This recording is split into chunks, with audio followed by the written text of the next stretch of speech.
Hey everybody, and welcome to another video in our Archetype series that we were taking a very brief stop on before we get to our expanded deck guides. Now that the Edge of the Earth is close to, all the player card spoilers are out at this point, actually, because people are starting to receive their copies. So we're going to start working ahead on those, and that is pretty exciting. We might touch on 5 archetypes. I might just pick like the ones left that are like actually engaging. I think the Guardian one that's left is like not really Stupid. stupid. This one, however, is an actual like real archetype with a lot of support to it. And I'm gonna pass it on over to you, Travis, as the master of this archetype. What is the goal of the hand size matters archetype? So for this one, the goal is to have lots of cards in your hand, and then you can have lots of cards in your hand. Yeah. And why is that a good thing?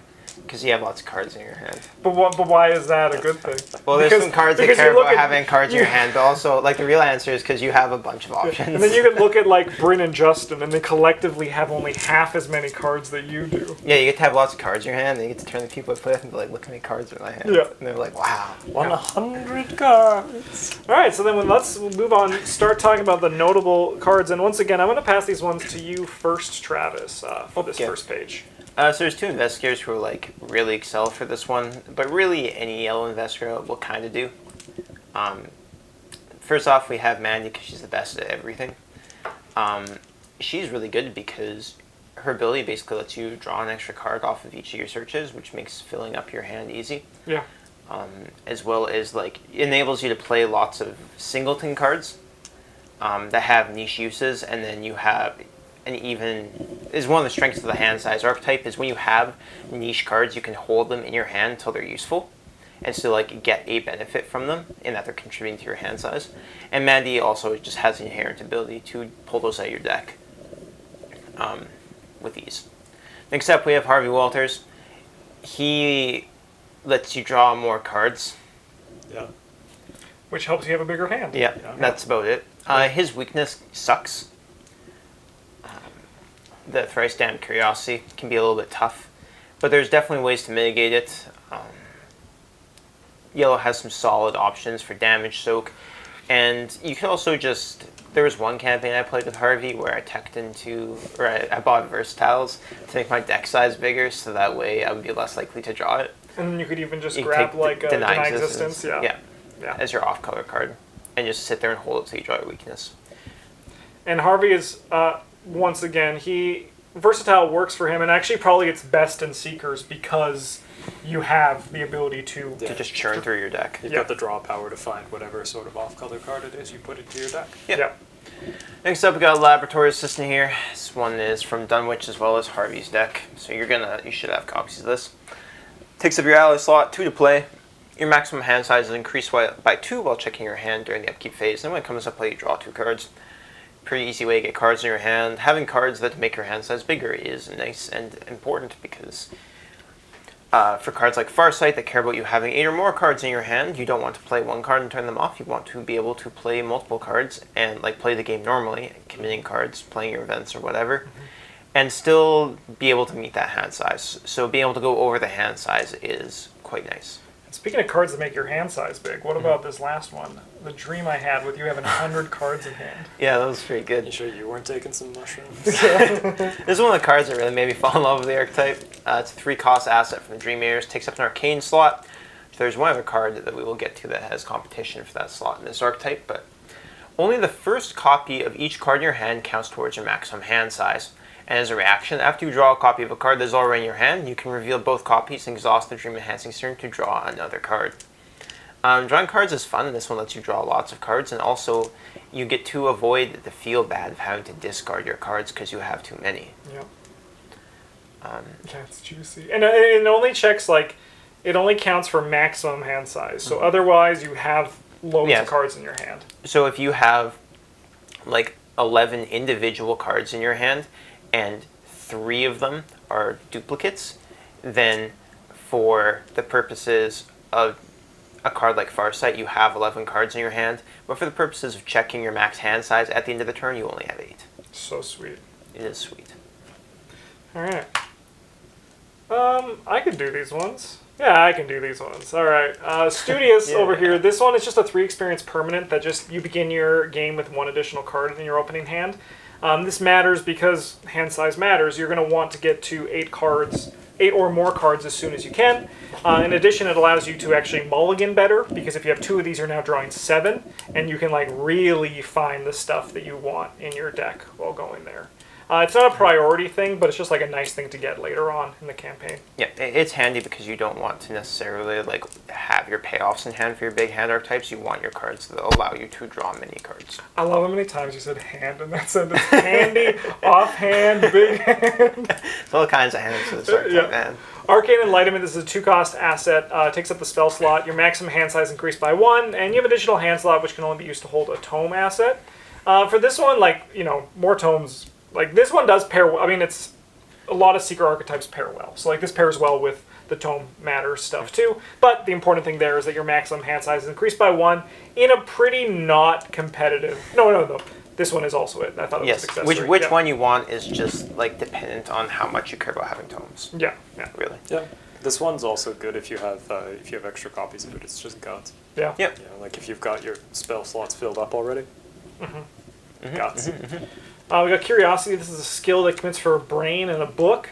If you have 4 more cards in hand, it's Guts or Perception. And if you have 7 or more cards in hand, it becomes 3 brain or 3 book. So as you can see, it cares about this. This one also luckily works if it's the 8th card in your hand and you commit it, because it only cares about 7. You'll have 7 left. It was nice that they did that. Yes. Yeah, this one has some important applications where like the brain is just good for defending things. What the book is good for, it's a lot more relevant than it seems on the surface because there's lots of cards like deduction and the deduction spell untranslated asset. Yeah. I'll see if I can find it. Then we got Higher Education. This one is a frickin' house. This was so busted back, and it's still very strong, but it was busted at 3 experience. It's a permanent. While you have 5 or more cards in hand, it gains spend a resource, you get +2 brain. If you spend a resource, you get +2 book. These are the very relevant stats for the majority of the Seekers Seekers have to have the level 3 thing to play this, and those are usually main Seekers, and like you'll be able to take advantage of this and just absolutely not be afraid of anything. Archaic glyphs, guiding stones. That's what I didn't trust myself. Bryn, want to go with these ones? So, we've got the Seleno Fragments, 1-costed asset. It is unique, so you can only have 1 in play. Well, you have 5 or more cards in hand, you get +1 book. 10 or more cards in hand, you get +1 brain. 15 or more cards in hand, you get +1 book. This is a tome, so it can be held in the extra slot that you gain from the Arcane Enlightenment. It is also, the 15 payoff is a little out there. Could you imagine But if you doable. could have 2 of these? But Right? doable. Yes. I'm capable of imagining at least two impossible things before breakfast. Yeah, anyway, like 15 cards in hand seems like a lot, and that's because it is. It's like half your deck. Yep. But Very achievable with Dream Enhancing Serum. it is doable. Yep. We got Farsight, which is a 2-costed ritual. As a lightning bolt during your turn, if you have 8 or more cards in your hand, you can exhaust Farsight to play an event from your hand, paying its cost. Free action. Make your events fast. Make your non-fast events fast. This is also what Travis was saying, how this is why it's nice to have more than 8 cards in hand, because like you might have 2 Farsights in play. It could happen, right? It could happen. Travis, I've seen Travis do it, and then you just want It's to. sweet. And just like, You don't want to just turn it off after one of them going. But a lot of the times, your events also will draw cards in your hand. So This does do an admirable it's job. like, what are you doing? Oh, I'm just drawing cards to play with my Farsight. But didn't you play that off Farsight? It's like, don't talk to me ever again.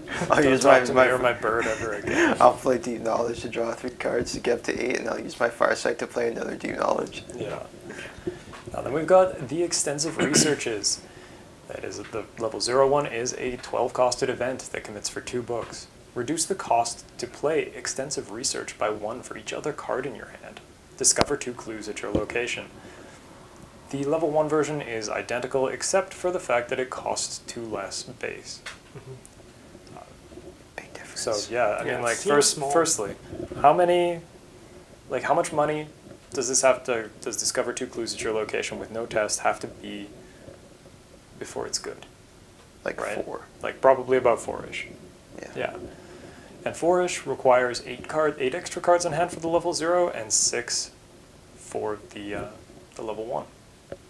But if you've got more cards than that, Yeah. or if maybe you get to play this card fast with Farsight. Yeah, just imagine if you have 10 cards in hand, then one of them's free and the other one Yeah. isn't. Yeah. One thing to be aware of is that when you play, it's each other cards, so Yeah, it won't count for the It card does count. not count itself. Just to be aware of. Yes. Also, I think the artist, I just feel like I'm there. I feel like I'm in the library. The lighting is really nice on that picture. I think the artist did a great job. Travis! These are the last ones. Test time. Okay, these are the Forbidden Tomes. They're from Harvey Walters' deck. The first one's best use is like a secret battery, but that's okay. The untranslated version costs 1 to play. It commits for a wild. Takes up 1 hand slot. It has 5 secrets on it. As an action, you can exhaust it and spend 1 secret to draw a card. And then if you have 10 more cards in your hand, you write down that you did the thing. And you also have no secrets on it. One thing they Yeah. did, because of the player cards spoiled, they have that first block of text, they have keyworded to 1 word. That's good. Yeah. Then we got 2 level 3 versions of each. One of them commits for Brain, Fist, and Wild. You can only include it if you did the thing.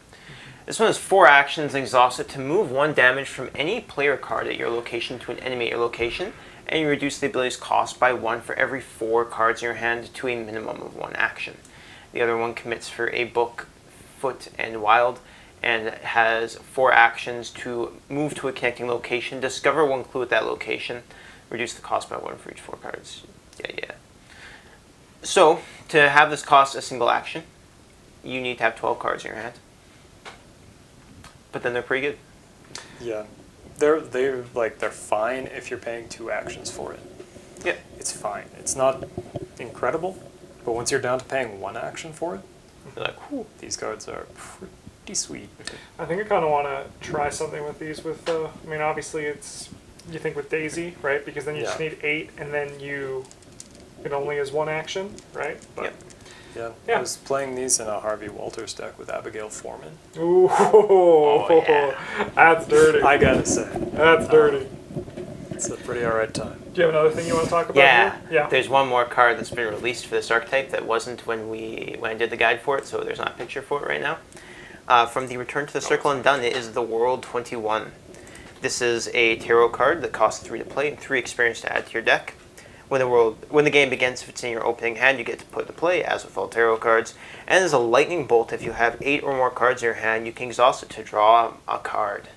The rich get richer. Yeah. Yeah. More cards for free. Would highly recommend this in your hand size deck. And it's one of those things just where free. it's also not some people you might look at this and be like, isn't that just a win more thing? But I do think in this archetype, It's not. yeah, it matters. Like, you do need to have consistent card draw to be able to keep your hand full to ensure that you're getting the payoffs, while still doing things. But also, this one's it doesn't cost any actions to do. Yeah. Yeah. Travis. Yeah. Deck idea. Anna Caslow. This stupid card in a hand-sized matter yellow shell. That's like a lot of cards. And we're just we're just burning our cards as fast as we Yeah. can. Yeah. Just tearing through them. Yeah. Spend them on literally anything. Literally anything. Slightest provocation. Yeah. All right, this is my time to talk about the synergy. This one doesn't have obvious synergy, but it does care about card draw. Any cards that have card draw on them, whether it be additional draw or cycling, provide more fuel for your hand size matters fire. What's cycling? Because we don't really have. We're planning on doing these shorthand when stuff. you discard a card to draw a card. Yeah. Or a card that when you play it, it has a minor effect and then replaces itself. That's a cantrip, cantrip, but yeah. yes. Yeah, but it's very the similar. same effect. It's the same thing. Not It's the same. Trading 1 card in your hand for a different card off the top of your deck that's all it is. Yeah, but I didn't expect this to happen. a cantrip does something else, but cycling just only draws you. It's Right, true. right. It's true. There's like a minor difference. So Yeah. there aren't cards that just cycle in this game. No, but They all do something. There's else. cards that cycle your other cards, like Blood Right. Yeah, but that's a card doing something else. It's cycling your cards. I didn't expect this to happen, but yeah. So guts is, for example, when we look at it replaces itself. That's But like, it does something else. Yes, it's a cantrip. and then situational cards, as Travis was saying, because you'll be seeing a lot of cards in your deck, you can run more situational cards because you're more likely to have them when you're needed. You can just sit on them, and they won't even take up space sometimes, right? Because Yeah. you might have a Dream Enhancing Serum, and just 2 becomes 1. All right, Travis, you ready to talk about a deck list that you made like months ago? Probably 4 or 5 months ago. Yeah, let's do it. Who is it? It's Minty Fan. Oh my god. Okay, so this is a hand-sized deck. It has to be. Cards we have that care about having a big hand. We got the Seleno Fragments. Yeah. We got Forbidden Tone. Both those were discussed in the video. Same with Higher Education. Pump up those stats that are already good. Extensive Research is a great way to get your clues. To take advantage of those stat bumps from the Higher Education, we have Perceptions, Deductions, and Sharp Visions, all upgraded if possible, to allow us to get the extra effects on them.